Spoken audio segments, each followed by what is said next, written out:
Welcome to my creative carnivore kitchen. I am still in Mae Rim, Thailand. Here is my other channel, Aline's Adventures, all about my nomad life. And here I found horseshoe crabs, and I've never had that before, so I made one, and it's so fucking delicious, so I had to create a recipe. I'm so excited. Finally, I bought one of those horseshoe crabs. Never had it before, never made it before, never even seen it before.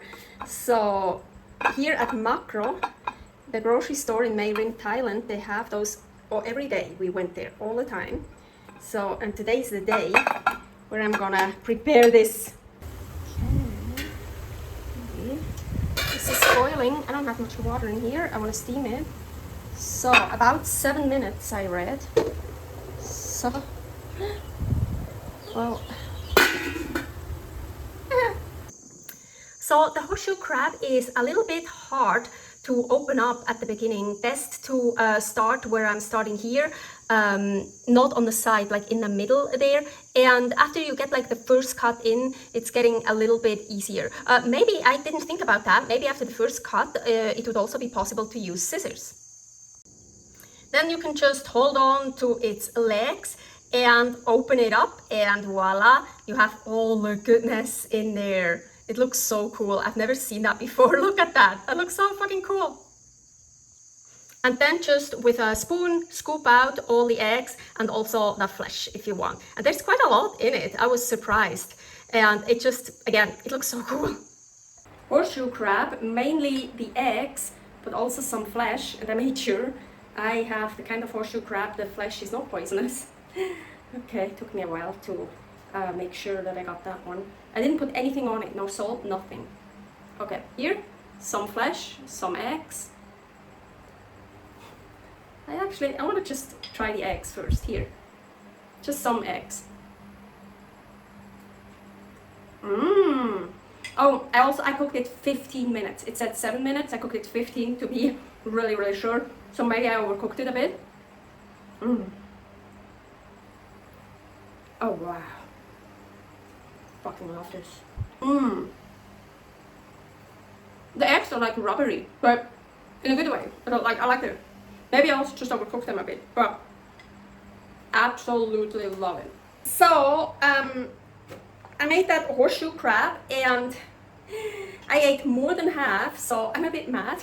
I only have this here left, so not much. There was much more in there, but you see there's some flesh and there are the eggs. So I still have some left. And I actually, when I made it, I was like, oh, I wanna buy another one for the recipe, to make the recipe. But then yesterday night, I decided, no, today I'm gonna make the recipe because I really have all the ingredients that I wanna use right now. I have time, and I don't know if I get all the ingredients when I need them, and yeah, so I decided I'm gonna make it now. So I'm just gonna make a little portion for me with my leftover. So I basically just wanna mix in a whole bunch of stuff to the horseshoe crab eggs and some meat. What do I have here? This is the first thing I wanna mix under. Egg semolina. Here is the recipe how to make that. So I measured it out, that's 60 grams. So just however you wanna mix it, how much you want. So, and yeah, here you see it's all together. I wanna separate that a bit. So another thing I wanna add is frog meat, and I found whole frogs at Makro, again in Mae Rim. And yeah, of course I had frog before, but just frog legs, and I never had the whole frog before, so I needed to buy it, and I actually wanted to dissect it myself. So I gutted it and I took the skin off, and I've never done that before. And I know in the United States, a lot of students, they do that at school. At some point, they get frogs and they dissect it and look at it and learn anatomy and stuff. We've never done that in Switzerland. I don't know how it is now, but we've never done that. So for me, that was actually really interesting. So I had like a biology lesson by dissecting those frogs. And here are the cleaned and gutted frogs, ready to go. So boiling water, that in here. So 15 minutes. Well, I'm gonna bring it to a boil first back, and then when it's boiling again, I'm gonna set the clock to 15 minutes. So after 15 minutes of cooking, I took them out, put them on this plate here, and let them cool off a little bit. Yeah, they're still a bit warm, but so then I'm just gonna take the flesh off. Ooh. Of course, you can also just use frog legs. The most meat is on the legs. Anyways, there is not much here, but I never had whole frogs, so at least once I wanted to make those, and yeah, maybe this flesh tastes a little bit different. We'll see. Here I have some Angus beef, ground beef, and it's actually Thai Angus. We get here Australian Angus, American Angus, but this is Thai Angus.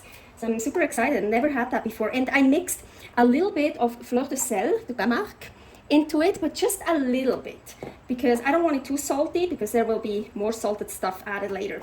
So I mixed the salt under it, and now I'm preheating the frying pan. Yes, I used my pan before already, so it's already a bit dirty. This is for Paul later.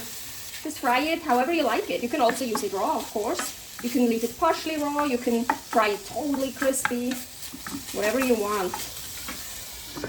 So here's the frog flesh from like one frog, kinda, I think minus one leg. Anyways, just frog meat. And here the ground beef. I tasted it, it's actually pretty yummy, it's good. The regular ground beef that you just get in Thailand, that's like open, I think it's water buffalo, but it doesn't taste that good and it's not so fatty. But this Thai Angus is really good. I fried mine pretty well in certain places. I wanted it a bit darkened, a bit browned.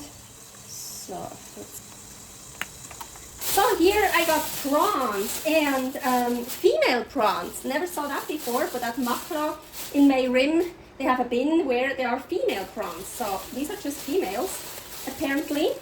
So have some boiling water here. It's so beautiful, look. So about 5 minutes. You don't want to overcook shrimp and prawns. Overcooked seafood is really sad. It doesn't taste very good. So 5 minutes, 5-7 minutes should be enough. I let them cool off a little bit. Probably not enough. This is what I was hoping for when I'm just getting females. You see this? This is raw, the eggs. I want that as well. Ooh, look at that. Nice. Here, this is pretty dark. I also have one, or is it? Ah, this is a bit less dark. Wait, here. That one is orange, do you see? There's not much left. And yeah, here, do you see, I put all the shells back in there. Then I'm gonna make shrimp broth. So don't throw that away. So cool. I thought the roe was inside of the shrimp, but no, it's here. Doesn't really have much of a taste. I just tasted it. It's not even salty. Also, some of them, the head juice, or like here, parts in the head, I put it in here. Oh, here, look, there is something. So I also, not all of them, but here, this is a piece from the head. But some of them, the head, I take some out here, just more flavor. So those are really little shrimp. I could leave them actually whole, but no, I kind of want to cut some pieces. Yeah. Now I want to make a sauce. I already put some oyster sauce in here, homemade, made it myself. Here is a video for oyster sauce, oyster concentrate, and oyster paste. It's all one recipe. So I also want to use some oyster paste.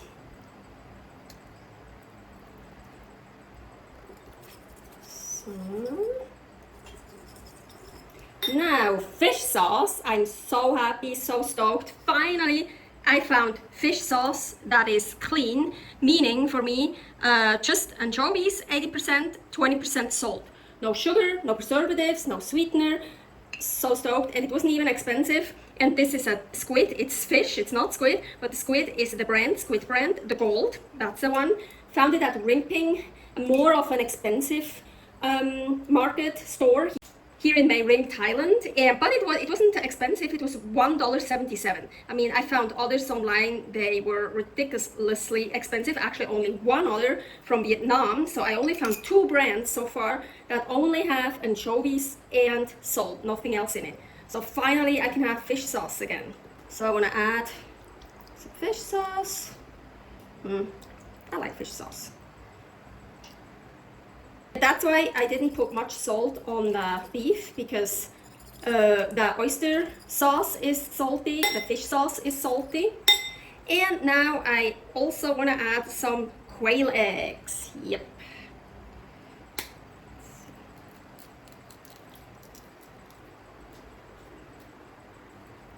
Yeah, there's a piece of shell still in there. I don't care, I leave it. Apparently a lot of people leave it. You can eat them, more calcium. 5 quail eggs, yes, that looks good. Ooh, look at this deliciousness. And now, of course, I want to mix everything together. What you just heard in the background is some bug or something outside. You hear it?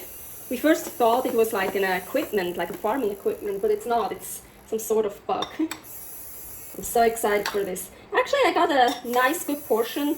I think I'm glad I didn't have more of the horseshoe crab left, otherwise I would have way too much, and it is probably so good that I will eat the whole thing.